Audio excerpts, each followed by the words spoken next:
Hello friends, आज का हमारा टॉपिक है हेमीप्लेजिया, जिसको हम आयुर्वेद में पक्षाघात से कोरिलेट कर सकते हैं। प्लेजिया जो वर्ड आता है हमारा कंप्लीट या नियर कंप्लीट जो पैरालिसिस है उसके लिए आता है। हेमी यानी हाफ के लिए होता है, यानी paralysis of one half of the body, मतलब जो अपर लिम है और लोअर लिम है एक ही साइड के, ये हमारी बॉडी है।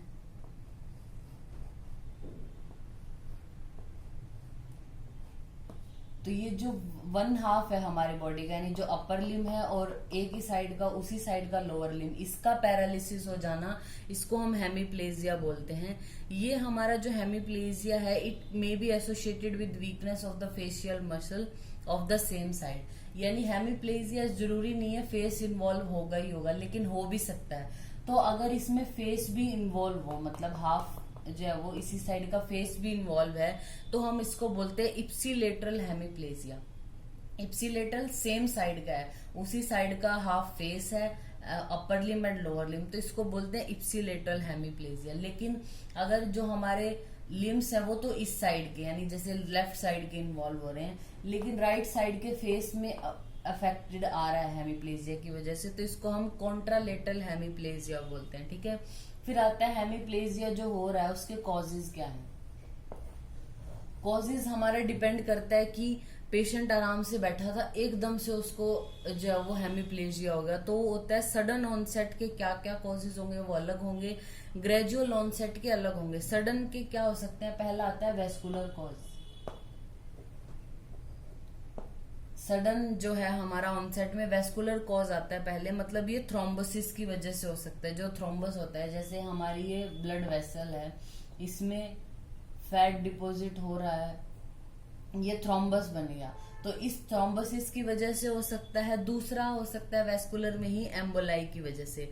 एम्बोलाई में क्या है, कोई भी फॉरेन सब्सटेंस है, जैसे जो थ्रोम्बस होता है वो तो हमारा एक ही जगह पे लगा हुआ है, लेकिन एम्बोलाई में क्या होता है, ये थ्रोम्बस एम्बोलाई भी बन सकता है, मतलब टूट के जैसे ट्रेवल करने लग गया, वो फॉरेन बॉडी जो है वो ब्लड वेसल में ट्रेवल कर रही है।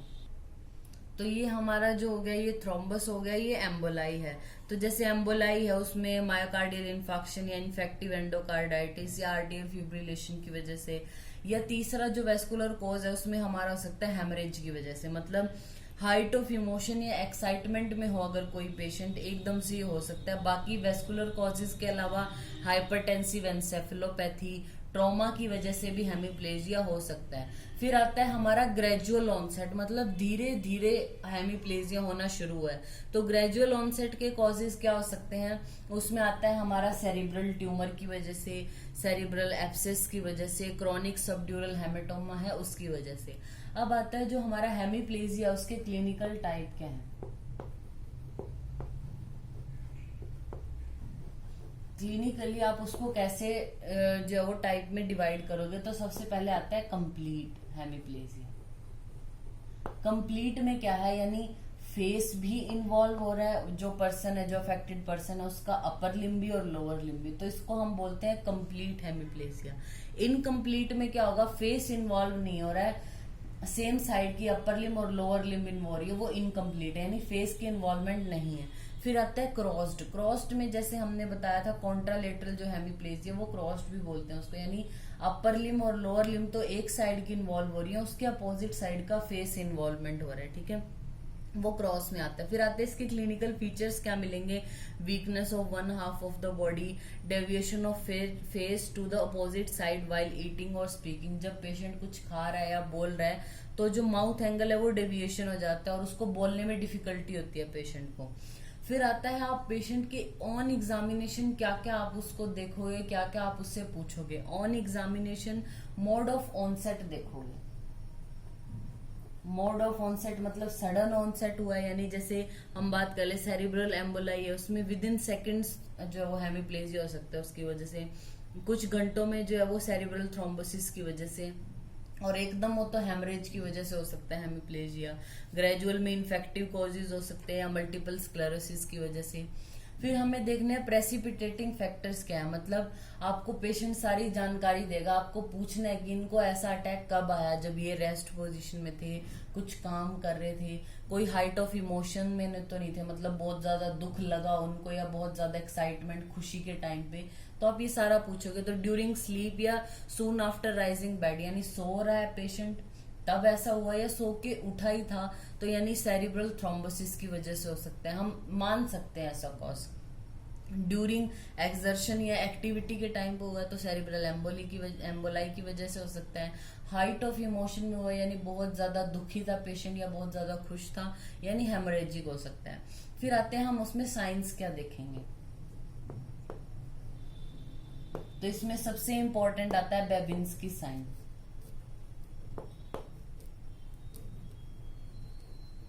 बेबिंस्की साइन या प्लेंटर, इसको हम रिस्पॉन्स बोलते हैं। इसमें क्या होता है, जैसे पेशेंट का जो पैर है हम उस पर हील की तरफ से कोई हार्ड ऑब्जेक्ट जैसे की होती है इस तरीके से, या पेन है, उसको हम ऐसे हील की तरफ से जो हमारा टो है, बिग टो है और जो टो है उसके बीच तक लाते हैं, तो क्या आपको देखने को मिलेगा, जो बिग टो है उसका डोर्सिफ्लेक्शन होगा और जो बाकी टोज हैं उसकी फैनिंग आपको देखने को मिलेगी, इस तरीके से वो खुल जाएंगी।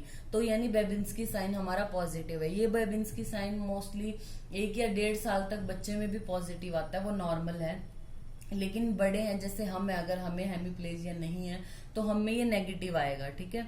फिर आता है हमें रिजिडिटी देखनी है, लॉस ऑफ पावर मिलेगी अफेक्टेड पार्ट की, हाइपरटोनिया मिलेगा, मस्कुलर एट्रोफी, सरकमडक्शन गेट होगी, मतलब पेशेंट जब पैर रखेगा, चलेगा, चलने की कोशिश करेगा तो जो अफेक्टेड पार्ट है उस टांग को ऐसे थोड़ा घुमा के रखता है, यानी इस तरीके जैसे ये दोनों लेग्स हैं उसके वो चल रहा है, तो जैसे ये पार्ट इफेक्टेड है तो इसको इस तरीके से वो रखता है, ये सीधा और इसको ऐसे घुमा के रख रहा है, तो वो होती है हमारी सरकमडक्शन गेट, ठीक है। फिर उसके बाद आता है इन्वेस्टिगेशन, हमें क्या क्या करानी है।